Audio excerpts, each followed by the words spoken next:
Périclès, Solon, Clisthène. Ces noms grecs symbolisent peut-être communément à eux seuls le concept de démocratie. Emblème de nos sociétés modernes, le système politique aurait vu le jour à Athènes au 5e siècle avant Jésus-Christ. Son but originel ? Donner le pouvoir au peuple. Mais en réalité, si la démocratie était moins jeune qu'on le pense, et si les écrits bibliques, dont la véracité historique a souvent été attestée par les données archéologiques, parlaient déjà de démocratie. Focus sur une autre lecture de l'histoire de nos sociétés modernes.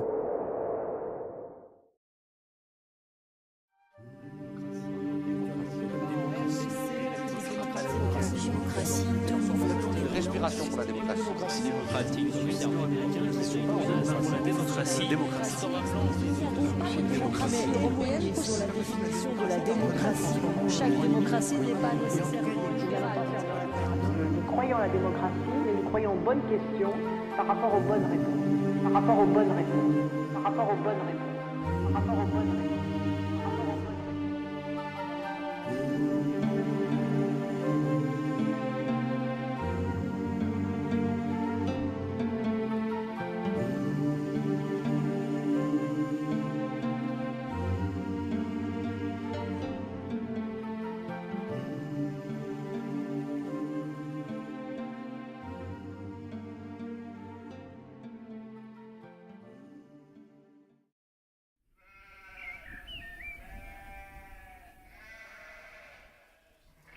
Pour parler de démocratie à la lumière de la Bible, commençons par le premier chapitre de ce vaste ouvrage au livre de Genèse.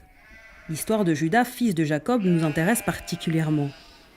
Juda est fils de Jacob, qui est fils d'Isaac, lui-même fils d'Abraham, figure centrale des trois courants dits monothéistes.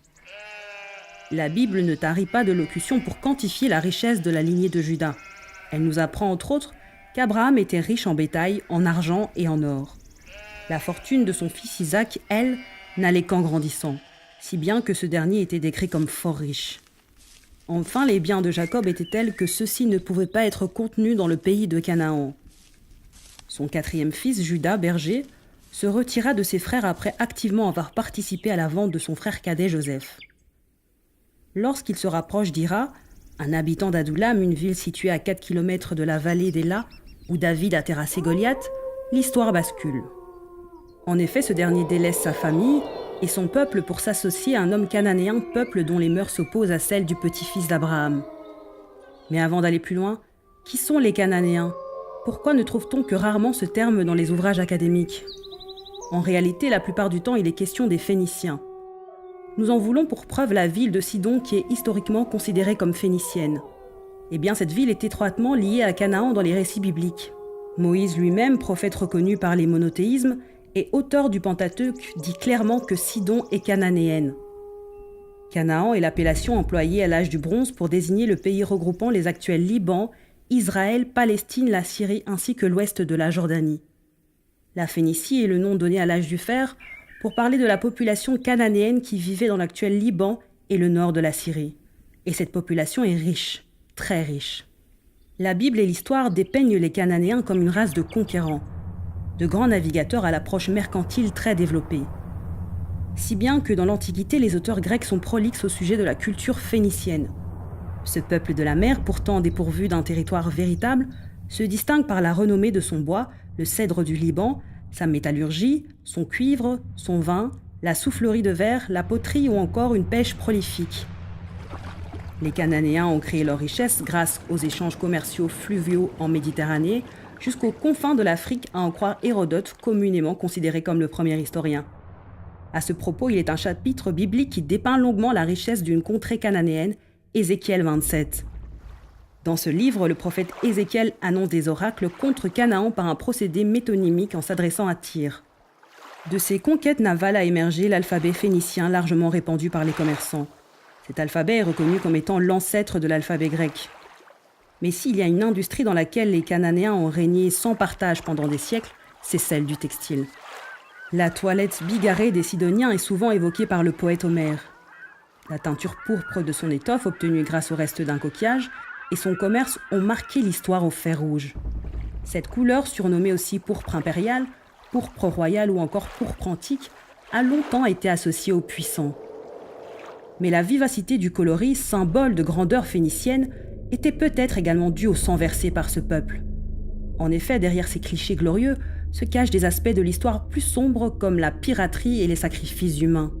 Cette sanglante pratique était courante chez les Cananéens pré-sémites de la Haute Antiquité. On sacrifiait les premiers-nés mâles issus de la haute noblesse en temps de malheur. Cette croyance s'inscrit dans un culte à une multitude de dieux qui gravitent autour du couple masculin-féminin Baal et Astarté. Le panthéon cananéen est très dense et les pratiques occultes et initiatiques telles que les orgies en l'honneur de divinités locales y sont monnaie courante. En ce temps, les rois faisaient office de prêtres et étaient également les intermédiaires entre le peuple et les dieux. Revenons maintenant à l'histoire qui nous intéresse, celle de Juda, en Genèse 37 et 38. Après avoir initié la traite de son jeune frère Joseph, futur intendant de Pharaon, Juda se retire et entre en contact avec Hira, un homme d'Adoulam. On peut situer cette histoire au 2e millénaire avant Jésus-Christ, c'est l'époque du Moyen Empire égyptien. En ce temps, les villes cananéennes, dont Adoulam est une royale, ne sont pas encore sous la tutelle égyptienne. C'est une période assez clémente pour le vaste pays de Canaan. On y trouve une multitude de cités-États, aux têtes desquelles il y a des rois locaux. Mais pourquoi Juda se retire-t-il chez cet homme ? Qu'est-ce que le descendant d'Abraham a en commun avec cet Adulamite ? Pas grand-chose si ce n'est une opulence partagée. La richesse de la lignée de Juda a déjà été évoquée. En outre, en y regardant de plus près, nous constatons que la sémantique des noms nous apprend beaucoup. Il faut dire que chez les peuples sémites, la signification des noms attribués était primordiale, car celle-ci allait déterminer le caractère d'une personne, sa trajectoire de vie. Hira signifie race noble. Comme dit précédemment, ce dernier est un habitant d'une ville dénommée Adoulam qui signifie la justice du peuple. À cet instant de l'histoire, le texte nous apprend que Juda repère la fille d'un Cananéen, Shua, qui signifie opulence. Il la prend pour femme et va avec elle, autrement dit, il a des rapports intimes avec cette dernière. De leur union va naître plusieurs enfants dont les noms vont sans doute vous intriguer. Mais avant d'entrer dans l'analyse sémantique, revenons un moment sur cette union qui pose question, celle de Juda et la fille de Shua. Était-ce dans la tradition de la noblesse cananéenne de s'unir par le mariage à des personnes non issues de l'aristocratie ? A priori, non. Y a-t-il pas là un dessein ou un intérêt plus large, plus obscur ? Nous verrons que cette union est moins anodine qu'il n'y paraît. Un premier fils naît de cette union, Er. D'emblée, nous constatons que c'est la fille de Shua et non Juda qui prénomme les fils. Ce pouvoir accordé à la femme n'est qu'un premier signe de l'influence de cette Cananéenne sur Juda et l'une des premières conséquences de cette union contre nature. Le prénom du premier-né, Er, signifie veillant. Le deuxième fils est appelé Onan, qui signifie vigoureux, lassitude, iniquité. Enfin, la fille de Shua appelle son troisième fils Shelah, qui signifie requête, pétition, prière. Lorsque le dernier naît, Juda le père se trouve à Sib, qui est traduit par faux, mensonge, décevoir. Tamar est donnée pour femme à Er. Ce dernier mourut prématurément. Elle fut donnée ensuite à son frère Onan, conformément au Lévira pour susciter une postérité à son défunt frère. Mais le deuxième fils périt à son tour à cause de sa malice. Enfin, le dernier fils de Juda et de la fille de Shua eut la vie sauve et fut exempté d'épouser la femme de ses frères. Cette dernière, non contente d'avoir été privée du dernier homme auquel elle avait droit, se déguisa en prostituée et eut des relations sexuelles avec Juda, son beau-père, par du prix. De cette union illicite et incestueuse naquirent des jumeaux qui seront pourtant les ancêtres du Messie Jésus-Christ. Derrière ce récit et derrière les noms mentionnés au préalable, ressort une pensée curieuse, un plan hégémonique que nous allons décrypter. En effet, si nous plaçons les noms propres du récit de Genèse 38, les uns à la suite des autres, nous pouvons faire une lecture étonnante. Nous sommes une race noble et opulente, qui veille à ce que le vigoureux peuple tombe dans une profonde lassitude, qui l'amènera à mieux s'accommoder à l'iniquité. Ce dernier, croyant en l'illusion d'un système politique reposant sur ses épaules, nous combattra, nous le savons déjà, par le biais de requêtes, pétitions et prières. Mais toutes ces initiatives ne se solderont qu'en déception. Et si l'histoire de Juda et la fille de Shua était prophétique à l'égard de notre monde actuel et de notre sacro-sainte démocratie? Et si la démocratie existait déjà chez les Phéniciens? Moïse, auteur du Pentateuque, aurait donc parlé de la démocratie 2000 ans avant notre ère. soit 2500 ans avant ce que l'histoire nous raconte. Non seulement il aurait évoqué le principe de démocratie, non seulement il aurait évoqué le concept de démocratie, mais il aurait aussi dévoilé toute sa supercherie et son déclin programmé. Cette démocratie antique, la plus ancienne jamais identifiée, aurait été créée par les nobles pour mater et avilir le peuple. Voyez vous-même les riches qui pensent pour les pauvres. Cette idéologie est aussi à l'origine de la démocratie athénienne, communément et improprement considérée comme la première. Rappelez-vous, cette dernière fut impulsée par les nobles grecs de haut rang, tels que Solon, issu de la noblesse patride, ou Périclès, issu de la très étrange et méconnue dynastie alcméonide. Le modèle de la démocratie athénienne se voulait direct, c'est-à-dire que le pouvoir avait été pensé pour être directement exercé par le citoyen grec. Aujourd'hui, la situation a changé. Le peuple se fait représenter par un groupe et accepte ou refuse les lois proposées par ce dernier. Il n'est plus l'investigateur de ces lois. Alors doit-on toujours parler de démos kratos ou d'une nouvelle forme d'oligarchie? Et sachez que ce concept de démocratie pour dominer la masse est international et intemporel. Dans le 8e chapitre du premier livre de Samuel, les Hébreux demandent au prophète Samuel d'être gouverné par un roi. Réticent, ce dernier finit par accéder à leur requête en la personne de Saül, premier roi d'Israël vers 1100 avant Jésus-Christ. Saül va être mis au pouvoir en lieu et place de Yahweh. On assiste alors au passage d'un système théocratique à la démocratie en Israël par l'expression du vote populaire. Ce choix est principalement influencé par les nations cananéennes qui vivent au milieu d'eux. Or, le règne de Saül s'avère être une catastrophe pour les Hébreux. Il s'est accaparé de toutes les richesses pour servir d'autres causes que l'intérêt populaire. A-t-on là affaire aux conséquences de la désobéissance du peuple juif face aux avertissements des prophètes de Yahweh contre les Phéniciens? Canaan, qui est traduit par marchand, symbolise l'amour de l'argent par le biais de la politique et de la démocratie. Aujourd'hui, force est de constater que l'on retrouve de nombreux Saül dans nos sociétés contemporaines. L'exemple français est assez parlant à cet égard. Emmanuel Macron, nouveau président français, est perçu par un grand nombre comme étant à la botte des intérêts financiers privés et étrangers. Maintenant qu'il gouverne la France, quels intérêts seront les siens? Ceux des Français ou ceux de ses influenceurs? Cette question est légitime.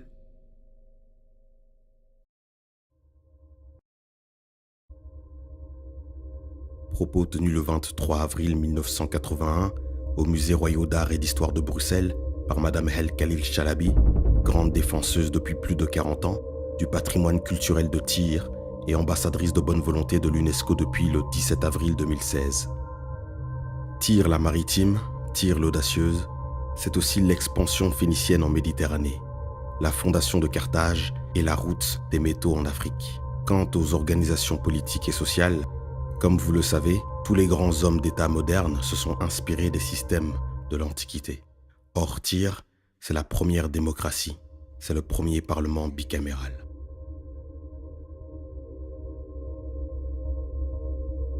Alors, pas encore convaincu par l'influence de la Phénicie sur notre société moderne? Ouvrez bien les yeux. Ce peuple quelque peu négligé par l'histoire l'a tellement marqué pourtant que beaucoup des symboles de notre quotidien s'y réfèrent sans que nous nous en apercevions. Pensez à notre système bancaire, à nos billets de banque, à nos pièces de monnaie, à l'identité européenne. Connaissez-vous l'histoire d'Europe? C'est l'histoire d'une princesse cananéenne, Europe, fille d'Agénor, roi de Tyr. Tiens, on retrouve cette référence à la noblesse cananéenne comme dans Genèse 38. Cette princesse se fait séduire et violer par Zeus, l'ayant approchée sous l'aspect d'un taureau blanc. Le buste féminin représenté sur nos coupures monétaires est donc celui d'une princesse phénicienne violée? Pas de très bon augure tout ça, et le système démocratique actuel le confirme.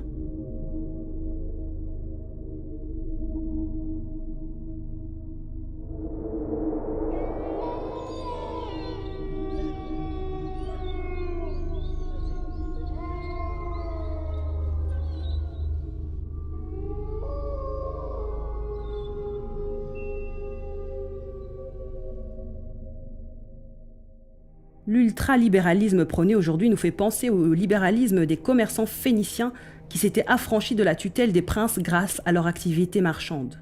Malheur, malheur, La grande ville qui était vêtue de fin lin, de pourpre, d'écarlate, qui était parée d'or, ornée de pierres précieuses et de perles.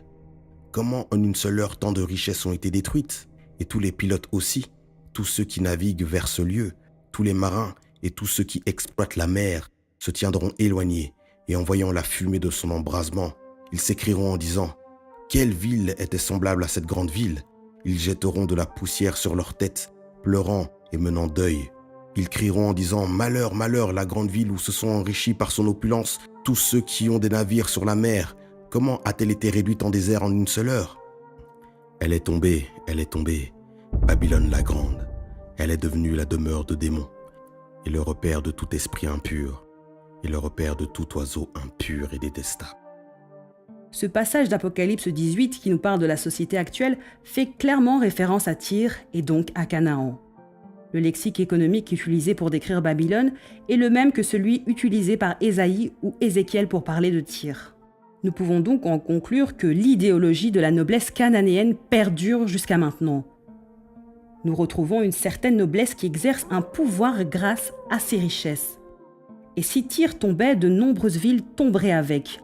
Les prophéties sur la chute de Tyr et Babylone nous révèlent que les peuples ne se réjouissent pas, mais sont plutôt dans le deuil à cause de l'impact que cela aura sur leurs affaires personnelles. Nous pouvons donc voir une forme d'assujettissement par le commerce. Dans le chapitre 22 du premier livre de Samuel, les Hébreux tentent de fuir la dictature du roi Saül qu'ils avaient pourtant plébiscité. Ils sont las de sa politique, de son système économique et des créanciers. Plus de 400 hommes rejoignent alors David et trouvent refuge dans la caverne d'Adullam. C'est le commencement d'une révolte qui causera la chute du règne de Saül. Pensez aussi à la chute du système de l'Antéchrist. Ce mouvement marquera le retour de la théocratie en Israël. Aujourd'hui, nous ne pouvons pas revenir physiquement à une théocratie. Cependant, nous pouvons l'instaurer dans nos cœurs, par l'Esprit de Dieu, en nous ralliant au rejeton de David, Jésus-Christ de Nazareth, le Yahweh révolutionnaire. Plus temps pour les bons vieux souvenirs, car le pire s'apprête à venir. Prions Dieu pour qu'il nous arrache les griffes de cet abominable quatrième Reich. L'heure est à se repentir, car la trompette s'apprête à retentir. Prions Dieu pour qu'il nous arrache les griffes de cet abominable quatrième Reich. Plus temps pour les bons vieux souvenirs, car le pire s'apprête à venir. Prions Dieu pour qu'il nous arrache les griffes de cet abominable quatrième Reich. L'heure est à se repentir, car la trompette s'apprête à retentir. Prions Dieu pour qu'il nous arrache les griffes de cet abominable quatrième Reich. De ce quatrième Reich, de ce quatrième Reich, mon Dieu vient me sauver. De ce quatrième Reich, de ce quatrième Reich, de ce quatrième Reich, mon Dieu vient me libérer. De ce quatrième Reich, de ce quatrième Reich, de ce quatrième Reich, mon Dieu vient me sauver. De ce quatrième Reich, de ce quatrième Reich, de ce quatrième Reich, mon Dieu vient me libérer. De ce quatrième Reich. Quatrième empire dont a parlé le prophète Daniel.